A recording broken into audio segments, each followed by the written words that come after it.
وإذ قال لقمان لابنه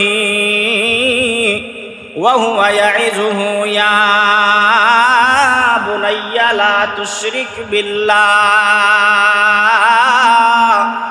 إن الشرك لظلم عظيم। আল্লাহ তাআলা বলেন, স্মরণ করো ওই সময়ের কথা যখন লুকমান আলাইহিস সালাম তার সন্তানকে নসিহত করেছিল।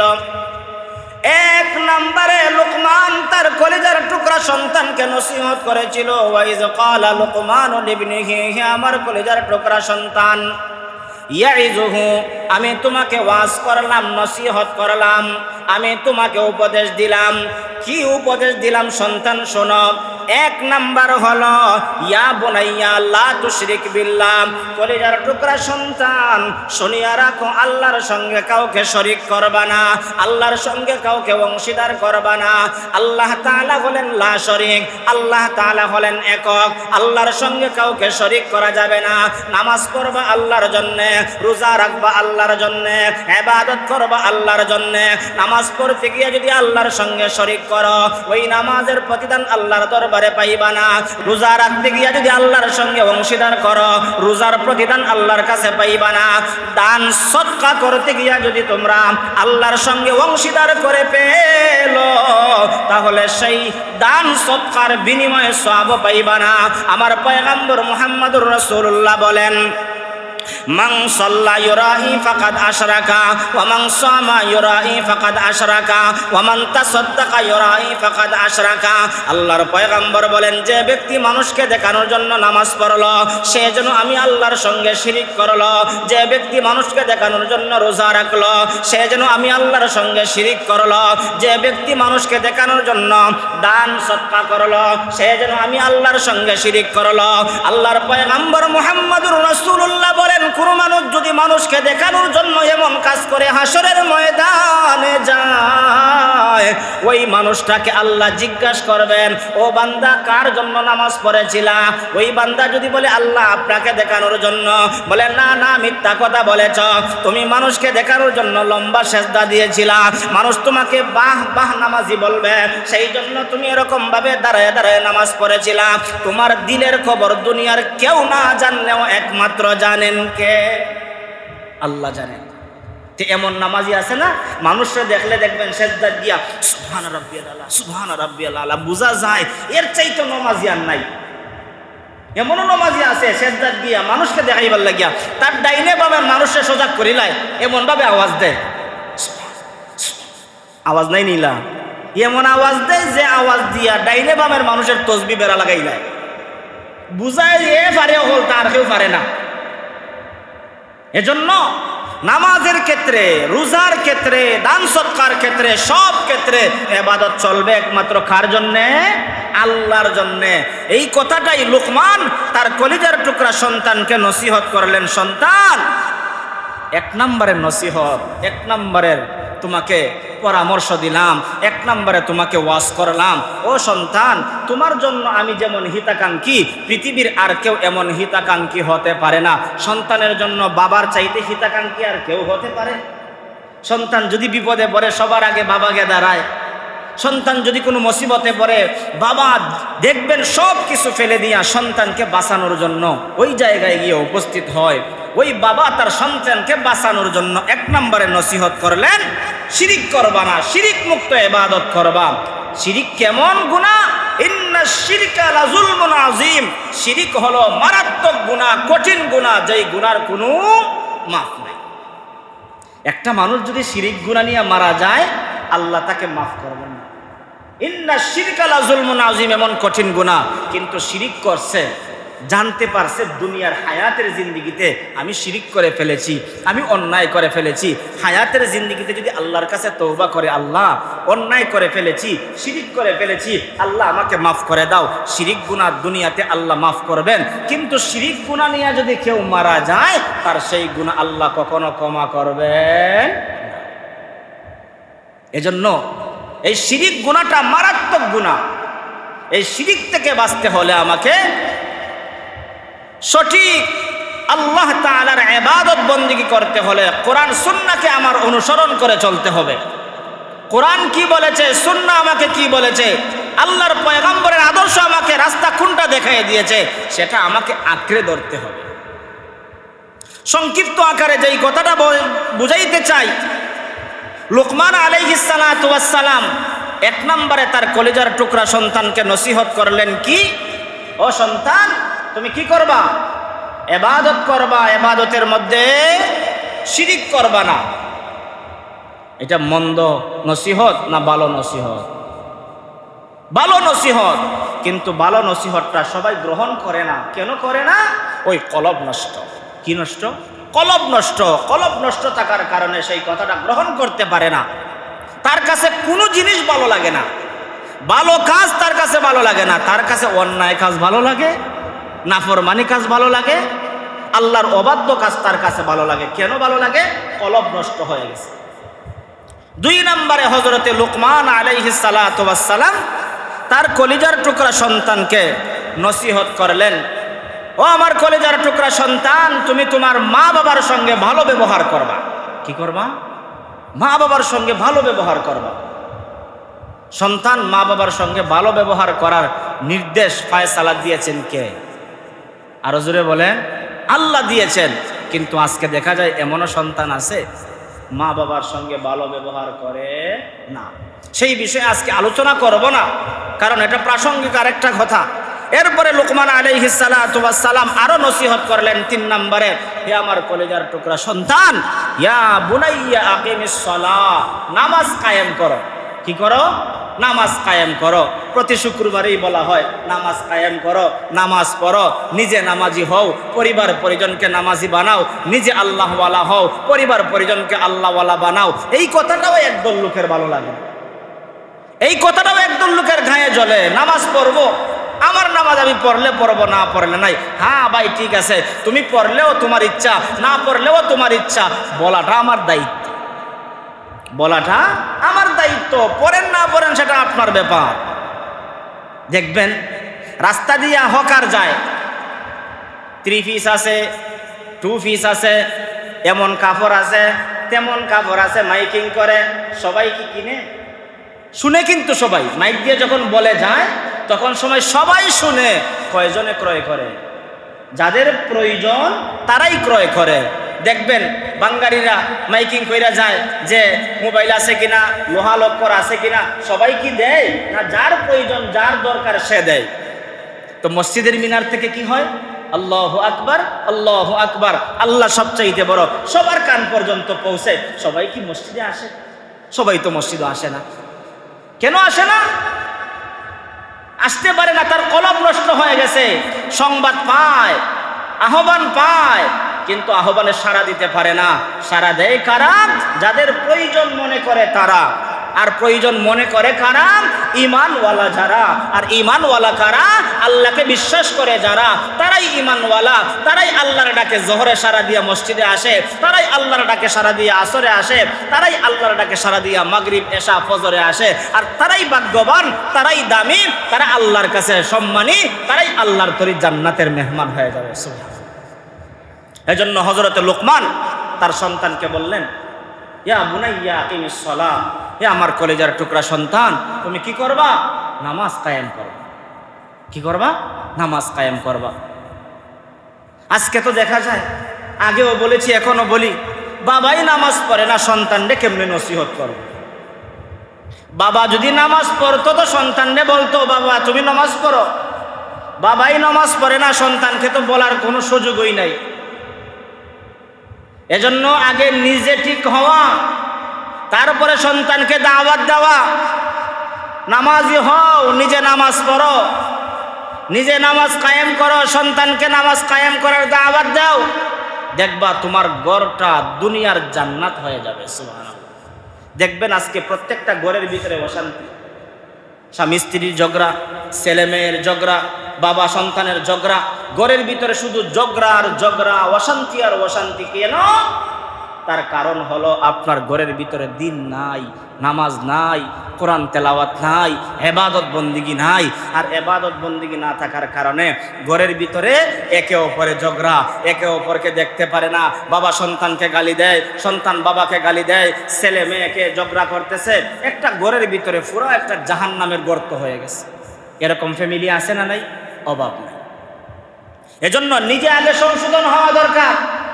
হযরত লোকমান আলাইহিস সালাতু ওয়াস সালাম তার সন্তানকে বললেন, ও আমার কলিজার টুকরা সন্তান, তুমি কি করবা? নামাজ কায়েম করবা। এরপরে নসিহত করলেন, ওয়া আমুর বিল মারুফ, সৎ কাজের আদেশ করবা। নিজে নামাজ পড়বা আর একজনকে নামাজের দাওয়াত দিবা। নিজে ভালো কাজ করবা আর একজনকে ভালো কাজের দাওয়াত দিবা। নিজে সৎ কাজ করবা আর একজনকে সৎ কাজের দাওয়াত দিবা। 3 নম্বরে যখন আপনি এই কাজটা করবেন, আপনি যখন ভালো কাজ করবেন আর একজনকে ভালো কাজের দাওয়াত দিবেন, দেখবেন আপনি ভালো কাজ কইরা যেমন সওয়াব পাইছেন, দাওয়াত দিয়েও সেই পরিমাণ সওয়াব আল্লাহ আপনার আমলনামায় দিয়ে দিবে। কিন্তু আজকে আমরা সেই কাজটাও করি না। এরপরে লোকমান বলেন, আমার সন্তানকে আমি বললাম, ওয়ানহা আনিল মুনকার, অসৎ কাজ থেকে মানুষকে বাধা দিবা, অসৎ কাজ থেকে মানুষকে বিরত রাখবা। আপনার সামনে একজন অন্যায় কাজ করলো, আপনি অন্যায় কাজের বাধা দিবা। আপনার সামনে একজন নাফরমানি করলো, আপনি সেটাকে বাধা দিবা। বলে না না না, তাকে বাধা দিলে তো আমার সমস্যা হবে, এমন কাজ করা যাবে না। সামনে অন্যায় হয়েছে, অন্যায়ের প্রতিবাদ করা ইমানদারের লক্ষণ। অন্যায় হয়েছে, অন্যায়ের প্রতিবাদ করা এটা ইমানদারের আলামত। আল্লাহর পয়গম্বর বলেন, হাত দিয়া বাধা দেওয়ার শক্তি থাকলে হাত দিয়া বাধা দিবা, জবান দিয়া বাধা দেওয়ার শক্তি থাকলে জবান দিয়া বাধা দিবা। জবান দিয়া বাধা দেওয়ার শক্তি যদি না থাকে, কমপক্ষে অন্তর দিয়া ঘৃণা করবা আর বলবা, তুই তো নিকৃষ্ট, কিন্তু আমার জবান দিয়া বাধা দেওয়ার শক্তি নাই, হাত দিয়া বাধা দেওয়ার শক্তি নাই, কিন্তু তুই যেই কাজটা করেছস, অন্যায় করেছস, অপরাধ করেছস, এমন কথা বলনেওয়ালা লোক পাওয়া যায়। আর পাওয়া যদি না যায়, মনে করবেন আরেকজনে বলতে হবে না, নিজে নিজে মনে করে নিবেন আপনার ইমানের দুর্বলতা কি পরিমাণ।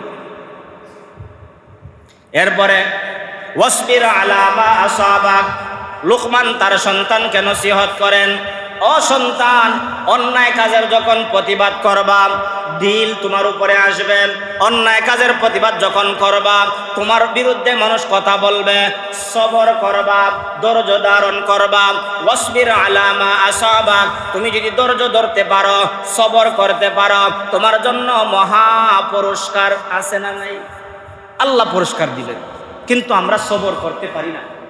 হযরত লোকমান তার সন্তানকে সবর প্র্যাকটিক্যালে শিখাইছেন, তার সন্তানকে প্র্যাকটিক্যালে শিখাইছেন। ওনার সন্তানকে যখন তিনি সবরের ওয়াজ করলেন, নসিহত করলেন, সন্তান বলতেছেন, বাবা আপনি তো মুখে বললেন, একটা সবরের দৃষ্টান্ত আমাকে দেন। হযরত লোকমান বললেন, আচ্ছা ঠিক আছে, আমার কথাটা হয়তো তোমার কাছে একটু আনিজি আনিজি লাগতেছে, চলো অমুক এলাকার মধ্যে একজন পয়গাম্বর আছেন, ওই পয়গাম্বরের কাছে তোমাকে নিয়ে চলি, ওই পয়গাম্বর তোমাকে নসিহত করবেন। এবার বাপ বেটা দুইজনে মিলা ওই পয়গাম্বরের কাছে যাওয়ার জন্য শত শত মাইল দূরে যাওয়ার জন্য রওনা হয়ে গেলেন। মরুভূমির রাস্তা, সবর ধৈর্য শিখবেন। হযরতে লোকমান তার সন্তানকে নিয়ে রওনা হয়ে গেলেন। রওনা হইয়া যাইতে যাইতে যাইতে যাইতে মরুভূমির এমন একটা জায়গায় চলে গেছেন, মনে করেন 100 মাইল চলে গেছেন। এমন একটা মরুভূমি, কোনো মানুষ নাই, কোনো ঘাস নাই, কোনো বৃক্ষলতা পাতা নাই, শুধু মরুভূমি, ভালু আর ভালু। ওই বালুকণার মধ্যে হঠাৎ এমন একটা দুর্ঘটনা ঘটে গেল। হঠাৎ দুর্ঘটনাটা কি ছিল? কিতাব প্রমাণ করে, লোকমানের সন্তান, ছোট সন্তান, এই সন্তানের পায়ের মধ্যে বিষাক্ত মৃত প্রাণীর একটা হাড্ডি পায়ে দিয়ে ঢুকে গিয়েছে। কি হয়েছে? পায়ে দিয়ে এমনভাবে ঢুকছে, এটা বের করাও যাচ্ছে না। আর বের করার পরে দেখা, বাবা যেমন সন্তান তেমন, পায়ে দিয়ে ঢুকে গেল, শরীরের মধ্যে জ্বর চলে আসলো। বাবা মহাপরীক্ষায় সন্তানকে নিয়ে রওনা হইলাম, রাস্তার মধ্যে এমন মুসিবত আসলো। এই মুসিবত থেকে উদ্ধার করার দুনিয়ার কেউ নাই, উদ্ধার করলে একমাত্র করবেন কে? আরো জোরে বলেন, আল্লাহ। হযরতে লোকমান আলাইহিস সালাতু ওয়াস সালাম একটা তাঁবু গাড়লেন, তাঁবুর মধ্যে সন্তানকে রাখলেন। এদিকে দিন যায়, রাত্র পোহায়, সন্তানের পা পচতে আরম্ভ করেছে, পছন্দ ধরে গেছে। কোনো চিকিৎসা নাই, কোনো ওষুধ নাই, সন্তানকে কিভাবে বাঁচাইবেন? সন্তানের পা তো পচতেছে, বাবার সামনে সন্তান এমন কষ্ট পান, কোনো বাবা কোনোদিন মেনে নিবে না।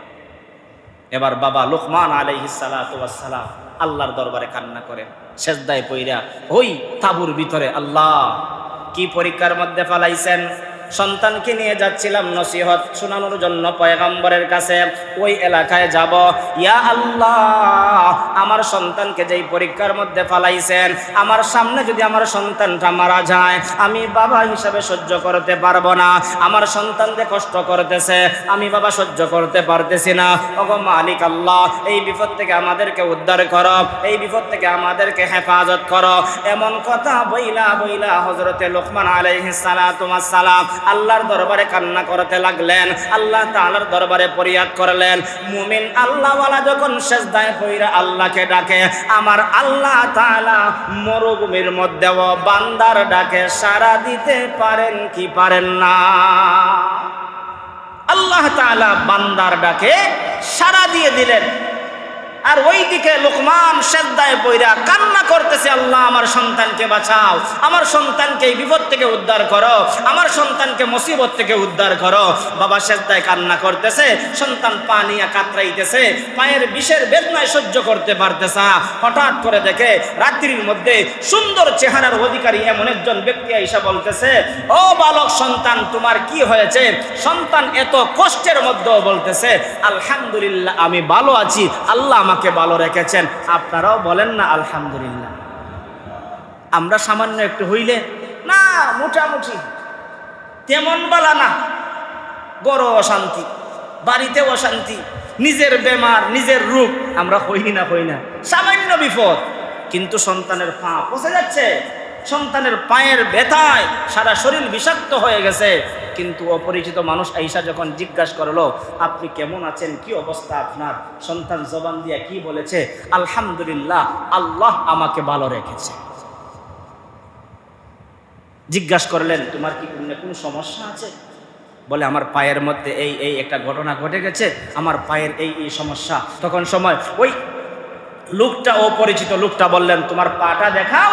তিনি পাটা দেখাইলেন, পাটার মধ্যে অপরিচিত লোক হাত দিয়া এরকম ভাবে মালিশ করলেন, হাত দিয়া লাগাইয়ে দিলেন।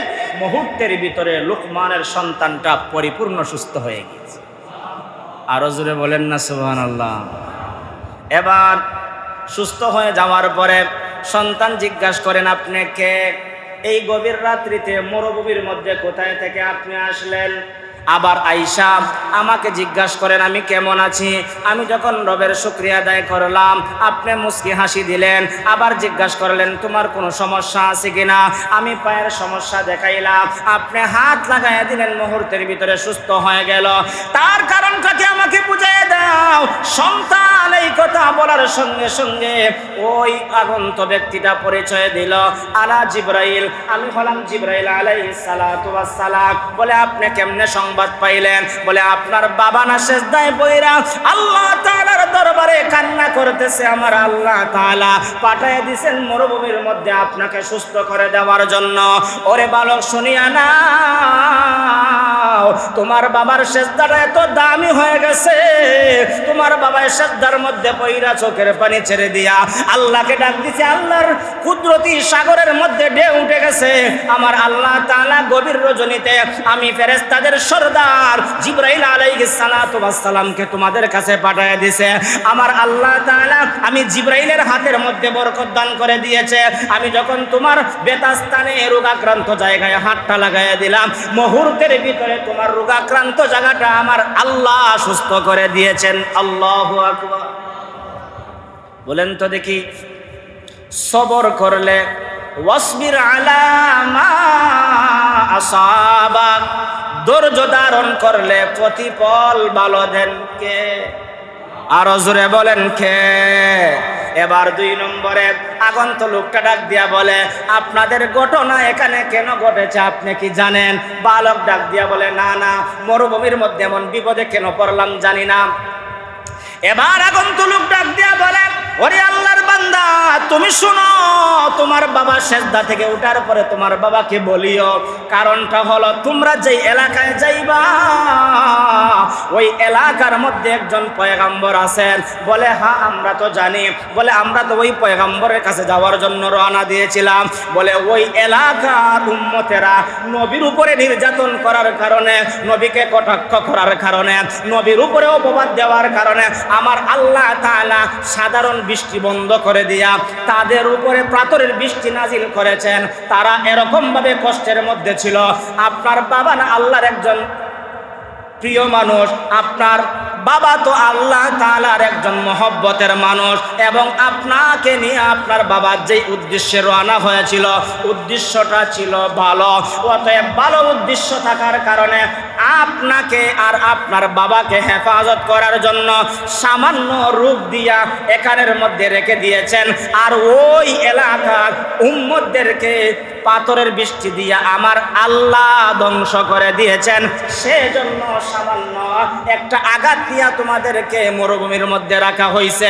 দেখবেন আমাদের সমাজের মধ্যে একটা মানুষ মুসিবত থেকে বাঁচার জন্য দোয়া করেছে, এরপরেও মুসিবতে পড়ে গেছে, তার পাশের লোকটা অ্যাক্সিডেন্টে মারা গেছে, আর ওই লোকটা সামান্য আঘাত পাইয়া হসপিটালে গেছে, এ শুকরিয়া আদায় করে ওই লোকটা মারা গেছে, আমার আল্লাহ আমারে বাঁচাইছে। এমনও লোক আছে সামান্য আঘাত পাইয়া কয় আল্লাহ আর খেউরে দেখে না, খালি আমারই দেখে। কইনি না কয় না? আল্লাহ যে তারে মরার থেকে বাঁচাইছে শুকরিয়া আদায় করে না। আল্লাহ যে তারে বড় অ্যাক্সিডেন্ট থেকে বাঁচাইছে শুকরিয়া আদায় করে না। এরকম মানুষ আমাদের সমাজে আছে না নাই? কথার কথা। এখন তো এরকম হয় না, কোনো কোনো জায়গায় দেখা যায় 40 জন 50 জন হুজুরে একত্রিত করে দোয়া করায় না? এক এলাকার মধ্যে 40 জন লোকরে এখানে করছে, দোয়া করাইছে, ভাবছে দোয়া কবুল হবে, তার সন্তান বিদেশে যাবে। বিদেশে যাওয়ার জন্য 40 জন হুজুর নিয়ে দোয়া করাইছে। আর হুজুরের মধ্যে 40 জনের মধ্যে যিনি বুজুর্গ আছিলেন, আল্লাহওয়ালা ছিলেন, তিনি হাত তুলে দোয়া করেছেন, আল্লাহ ওই সন্তানটা বিদেশে যাবে, আল্লাহ তার জন্য যেটা কল্যাণ হয় আপনি তার জন্য কল্যাণকামী হন, তার জন্য কল্যাণকামী হিসাবে কবুল করেন। দেখা যায় দোয়া শেষ, খাবার দাবার শেষ, সন্তান বিদেশ যাবে, এয়ারপোর্ট চলে গেছে। যাওয়ার পরে দেখা যায় যেই বিমানে যাওয়ার কথা সেই বিমানে যেতে পারে নাই, সমস্যার কারণে আটকে গিয়েছে, আর বিমান চলে গেছে। এবার বাবাই সংবাদ পাইয়া কইতেছে, যত মূল্যায়ন হুজুরে খাওয়াইলাম, বেতা খাওয়ানিটা আমার একবারে বেতা গেল, অন্যায়ভাবে গেল, কোনো প্রতিফল পাইলাম না, ধিক্কার দেওয়া আরম্ভ করছে। এরকম ধিক্কার দেয়নি, মোল্লা বেটার খাইয়া কোনো খাম নাই, কিতা করছে তাই জানে। কিছুক্ষণ পরে সংবাদ পাইল, কি পাইল? সংবাদ পাইল যে যেই বিমানটা আকাশে উড়েছে ওই বিমানটা সমুদ্রের মধ্যে গিয়া ধ্বংস হয়ে গিয়েছে। কি হয়েছে? সমুদ্রে গিয়া ধ্বংস হয়ে গেছে। এবার ওই যে আগে গাইলেইছিল, যে আগে দুর্নাম করছিল, যে আগে বাজে মন্তব্য করছিল, ওই যে দোয়া করছিল হুজুরের কাছে আইসা কইতেছে, হুজুর আমি তো আপনারে গাইলেই লইছি, আমি তো আপনার বিরুদ্ধে কথা কইলেইছি। আসলে আল্লাহ যা করে বান্দার কল্যাণের জন্যই করে। আপনি তো দোয়া করেছিলেন আমার সন্তানের জন্য, যেটা বালা হয়, যেটা কল্যাণ হয় আল্লাহ কবুল করে নিছেন। যদি আমার সন্তান বিমানে থাকতো, সমুদ্রের মধ্যে পইরা মারা যাইতো, হয়তো আমার সন্তান বিদেশ যেতে পারে নাই, আমার কলিজার টুকরা সন্তান তো আমার কাছে আছে। ওই কথা বলেন ওই লোকটা আল্লাহর দরবারে শুকরিয়া আদায় করছে, হুজুরের কাছে মাফ চাইছে। এজন্য আপনি যদি সামান্য মুসিবতের মধ্যে পড়ে যান, আরেকজনকে দোষারোপ করিয়েন না। এই দোষারোপ না করিয়া আল্লাহর দরবারে বললেন, আল্লাহ হয়তো এটা আমার জন্য পরীক্ষা ছিল। কি ছিল? পরীক্ষা ছিল। তো এই কাজগুলো করার পরে, এই সুসংবাদ দেওয়ার পরে যখন এই কথাটা সন্তান শুনছে, সন্তানের মজবুতিটা কমছে না বাড়ছে? বাড়ছে। এজন্য আমরা যারা বাবা আছি, আমাদের যাদের সন্তান আছে, আমরা যারা সন্তানের বাবা হয়েছি, আমাদেরও কিছু দায়িত্ব আছে না নাই? আরো জোরে বলেন, আছে না নাই? খালি বাবা হইলেই হবে না, বাবার কিছু দায়িত্ব আছে। আমরা জানি হযরতে ইয়াকুব আলাইহিস সালাতু ওয়াস সালাম ওনার সন্তান ইউসুফকে হারিয়ে কান্না করতে করতে দুটো চক্ষু অন্ধ করে ফেলেছিলেন। আমরা সবাই জানি, শুনেছি। এক পর্যায়ে যখন ইউসুফ পয়গম্বরের সঙ্গে ইয়াকুব নবীর সাক্ষাৎ হয়, সাক্ষাতের পরে সন্তান বাবাকে জিজ্ঞাসা করেছিল, আব্বা জান, আপনি কি ওয়াল কদরি খাইরিহি ওয়া শাররিহি মিনাল্লাহি তাআলা ওয়াল বা'সি বা'দাল মাউত, আপনার কি তকদিরের উপরে বিশ্বাস নাই? বাবা জবাব দিয়েছিলেন, সন্তান, তকদিরের উপর আমার বিশ্বাস আছে, কিন্তু তুমি না আমার সন্তান, আল্লাহ না তোমাকে আমার কাছে আমানত দিয়েছেন। সুবহানাল্লাহ, আরো জোরে কন্যা সুবহানাল্লাহ। বাবা কি জবাব দিছে? ও সন্তান, তুমি তো আমার থেকে আড়াল দূরে, কিন্তু তুমি তো আমার কাছে আমানত। এই আমানতটা তো আমি আনতে পারি নাই, সন্তান দেওয়ার মালিক কে? আরো জোরে আওয়াজ দিয়া বলেন, সন্তান দেওয়ার মালিক কে? আমার আল্লাহ আমাকে সন্তান দিয়েছেন, সন্তানটা আমানত। এই আমানত নামক সন্তানটাকে কোন রাস্তা দেখাতে হবে বাবার দায়িত্ব। এই বাবা, আমি ইয়াকুব যদি তোমাকে হাতে দইরা দইরা দিন শিখানোর কথা ছিল, তুমি সন্তানকে ইসলাম সম্পর্কে জানানোর কথা ছিল, কিন্তু দুর্ভাগ্যের বিষয় তোমাকে আমি হারিয়ে ফেলেছি। কিন্তু আমি গভীর রাত্রিতে ফুফায়া ফুফায়া কান্না করতাম, সেজদায় পরে আল্লাহর দরবারে কান্না করতাম আর বলতাম, আল্লাহ তুমি না আমাকে নিয়ামত দিয়েছিলাম, কিন্তু নিয়ামতটা তো কাজে লাগাইতে পারলাম না। আল্লাহ আমার সন্তানকে তো আমি হাতে দইরা দইরা আপনি যে একজন রব আছেন, আপনি যে একজন পালনেওয়ালা আছেন, আপনি যে একজন জমিনের সৃষ্টি করনেওয়ালা, আসমান সৃষ্টি করনেওয়ালা, আপনার পরিচয় তো আমার সন্তানকে শিক্ষা দেওয়া আমার দায়িত্ব ছিল। ও রব, ও আমার আল্লাহ, আমি তো আমার সন্তানকে শিক্ষা দিতে পারি নাই। এই কথাটা বলার পরে সাইয়্যিদুনা হযরতে ইউসুফ আলাইহিস সালাতু ওয়াস সালাম চোখের পানি ছেড়ে দিয়ে বলেছিলেন, বাবা আপনি যে কান্না করেছেন, যথার্থ কান্না করেছেন, আপনার নিয়ামত, আপনার আল্লাহর দেওয়া আমানত আপনার দরবারে এসেছে। আল্লাহ তাআলার দরবারে দোয়া করতেছি, আল্লাহ আমার আব্বার দুটা চক্ষুকে আপনি ভালো করে দেন। দোয়া করার সঙ্গে সঙ্গে ওই অন্ধ দুটা চক্ষুকে আমার আল্লাহ তাআলা ভালো করে দিয়েছে। এই কথাটা দ্বারা কি বুঝলেন?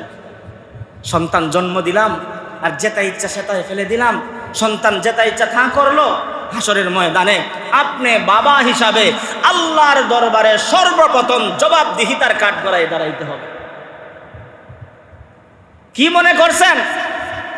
সন্তান জন্ম দিলাম আর সন্তান মনে যা চায় তা করলো, সন্তান ইচ্ছা করলে ভালো কাজ করলো, ইচ্ছা করলে নাফরমানি করলো।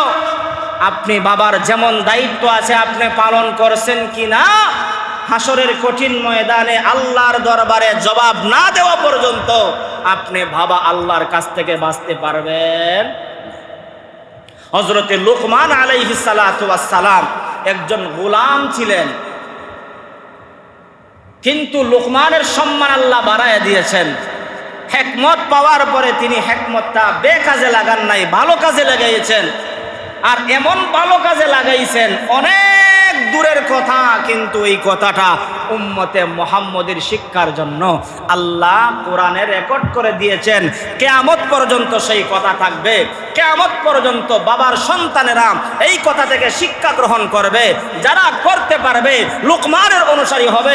আর লুকমান আলাইহিস সালাতু ওয়াস সালামকে আল্লাহ যেই পরিমাণ মর্যাদা দিয়েছেন, আপনি অনুসরণ করতে পারলে সেই পরিমাণ মর্যাদা আল্লাহ আপনাকে দুনিয়াতেও দিবে, আখিরাতেও দিবে। এমন গুণ অর্জন করে হায়াতের জিন্দেগি আমরা কাটাইতে চাই কি চাই না? আরো জোরে বলেন, আমরা আরো একটু জোরে হই না, চাই কি চাই না? আমাদের সন্তান আমাদের কাছে আমানত। আপনার পায়ে ধরে বলি, একবার নয় একাধিকবার আপনার সন্তানকে আপনি বুঝান, একবার নয় হাজারবার আপনার সন্তানকে বুঝান, বাবা এটা করিও না, বাবা এটা অন্যায় কাজ, বাবা এটা তোমার দ্বারা মানায় না, এটা আপনার বলা দায়িত্ব। লুকমান বলেছেন, শিক্ষা দিয়ে গেছেন। আজকে লুকমান আলাইহিস সালাতু ওয়াস সালামের সেই জীবন ইতিহাস থেকে আমরা সংক্ষিপ্ত আকারে যা বুঝলাম, আল্লাহ তাআলা যেন আমাকে সহ আপনাদের সবাইকে বুঝার তৌফিক দান করেন। সবাই দিল থেকে আওয়াজ দিয়া বলি আমিন, আরো জোরে বলি আমিন। আল্লাহ তাআলা যেন আমাদের যাদের সন্তান আছে, আমাদের সন্তানকে যেন আল্লাহ তাআলা মা বাবার ফরমাবরদার সন্তান হিসাবে কবুল করেন, আমিন।